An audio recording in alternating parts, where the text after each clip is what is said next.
Gaza! Free Gaza! Free Gaza! Anjali, you were in Gaza. That's right. I visited Gaza 2 months after Israel's Operation Cast Lead. And I was there in March, and I want to go to the story, one of the stories that's in your report. And it's the story of 47-year-old Rawhiya Najjar. She was shot and killed by a bullet to her head while she was waving a white flag.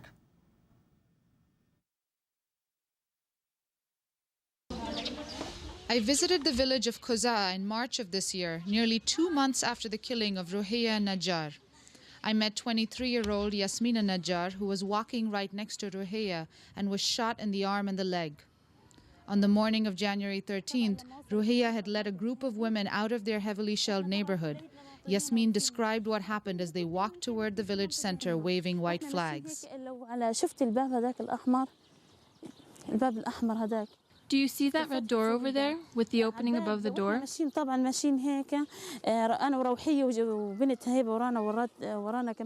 Rawhiya and I and many other women and girls behind us were walking this way, and we were waving flags.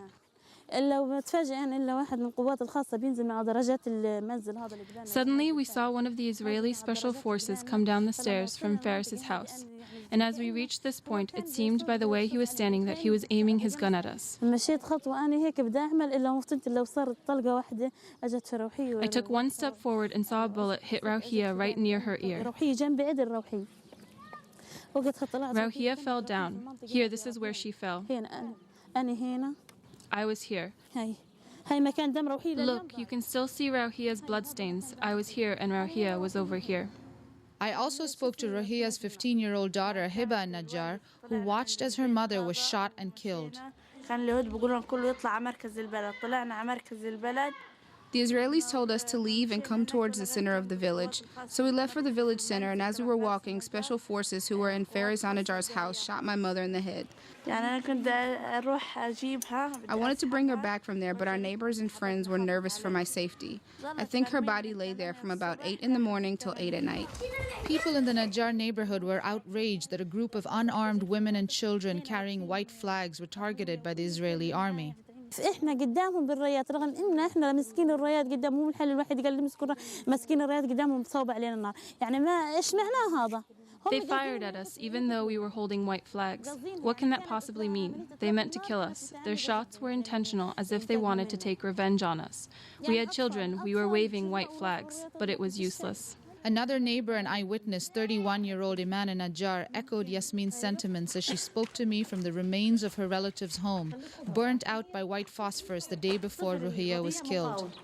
روحية جارتنا لما قتلوها كانت بتحمل راية بيضة علم أبيض كان علم أبيض كانت بتحمل ما كانت بتحمل كلاشين أو أي نوع من الأسلحة. When they killed our neighbor Rawhiya, she was holding a white flag. It was a white flag. She didn't have any kind of weapon on her. Even so, they considered her a criminal, a part of the resistance, and they killed her in cold blood. Iman then showed me the house from where the shots had been fired.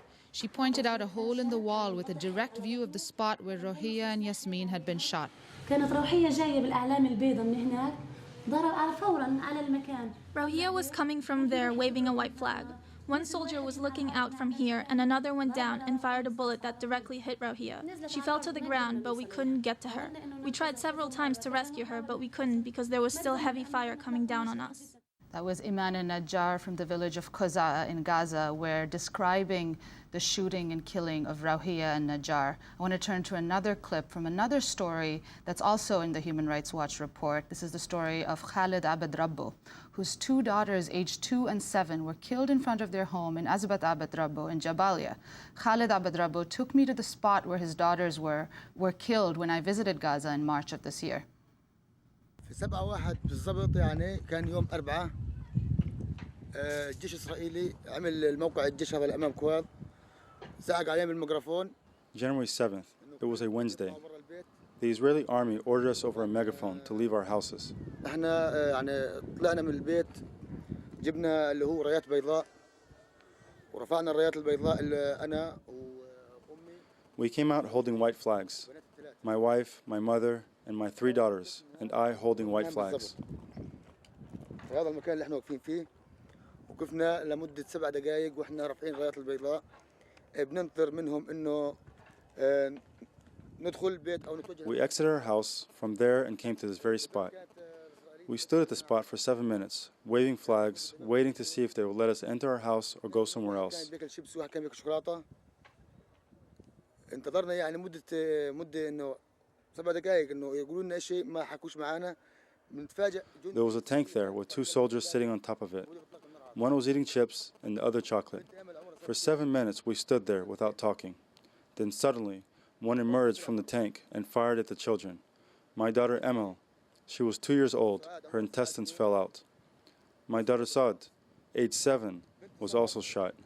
My daughter Summer, age 4, was shot in the back, chest and stomach. Her spine was destroyed. Suad died almost instantly, and Amal died of her wounds a few hours later because no ambulances were allowed into the area. Samar is paralyzed from the waist down. Khalid Abed Rabbo's mother was also seriously injured. When the family returned home towards the end of Operation Cast Lead, their home was a pile of rubble. I asked Khalid Abed Rabbo whether Hamas had a presence in the area. المنطقة هذه منطقة حدودية زي ما انت شايف الجيش الإسرائيلي قريب علينا. هنا فيش مقاومة نهائيا. فيش أي This is a border area. There is no resistance here at all. The soldiers were eating chips and chocolate. How ironic that as my child were shot dead, the Israeli soldiers were eating chocolate. They were sitting on top of the tank, not even inside the tank. I mean, there's no resistance here. Khalid Abed Rabbo from Jabalia describing what happened to his 2 daughters. Fred Abrahams, talk about, these are 2 of the 7 incidents you investigated. Were these war crimes? What are you calling for? They're highly suggestive of war crimes. Both cases are really strong. I mean, in the first, the soldiers ordered this group of women to leave the area, and they did with Rauhia al-Najjar waving a white flag. And as they approached the house, they came under fire, and she was killed. The second case is even maybe stronger, because the family was standing outside their home, ordered outside by Israeli soldiers, and they came under fire. But the key thing is there must be an investigation, and the point I want to make, the Israeli government claims, and in their big report that the ambassador was talking about, they claim they're investigating also these 2 cases.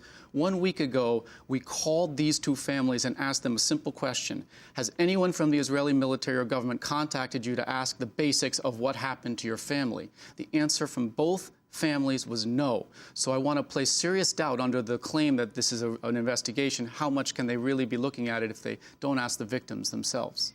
Fred Abrahams, I want to thank you very much for being with us, senior researcher in the Emergencies Program at Human Rights Watch. The name of the report, White Flag Deaths, Killings of Palestinian Civilians During Operation Cast Lead.